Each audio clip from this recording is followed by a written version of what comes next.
তাই তখনই জিয়া ভিনজানের সাথে দেখা করার জন্য চলে আসে আর বলে, তুমি কি আমার বয়ফ্রেন্ড হবে? প্রথমে তখন ভিনজেন একটু রাগ করার ভাব নিতে থাকে, কিন্তু পরে বলে, হ্যাঁ আমি রাজি আছি। এটা শুনে জিয়া তো বেশ খুশি হয়ে যায় আর ভিনজেনকে জড়িয়ে ধরে। ভিনজেন তখন বলে, আমি এতদিন ধরে এই দিনটারই অপেক্ষা করছিলাম।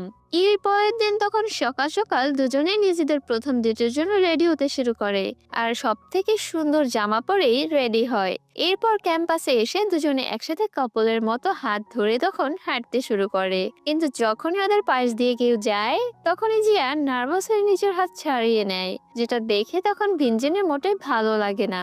জিয়া তখন বলে, আসলে আমি একটু নার্ভাস ফিল করছি। ভিনজেন তখন বলে, নার্ভাস ফিল করার কোনো দরকার নেই, আমি চাই সবাই জানুক যে তুমি আমার গার্লফ্রেন্ড। এরপর ভিনজেন জিয়াকে নিয়ে একটু পার্কে চলে আসে, যেখানে চারদিকে সব কাপলরা ডেটে এসেছিল। ভিনজেন তখন জিয়াকে কিস করতে চায়, দুজনেই তখন অনেকটা নার্ভাস হয়ে যায়, কিন্তু অনেক চেষ্টার পর ফাইনালি ওরা একে অপরকে কিস করতে পারে।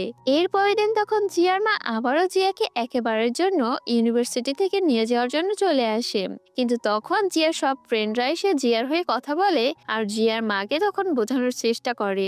এতে তখন জিয়ার মা জিয়াকে স্কেটিং করতে দিতে রাজি হয় আর বলে, তুমি যদি ইউনিভার্সিটিতে টপ রেজাল্ট করতে পারো তাহলে আমি তোমার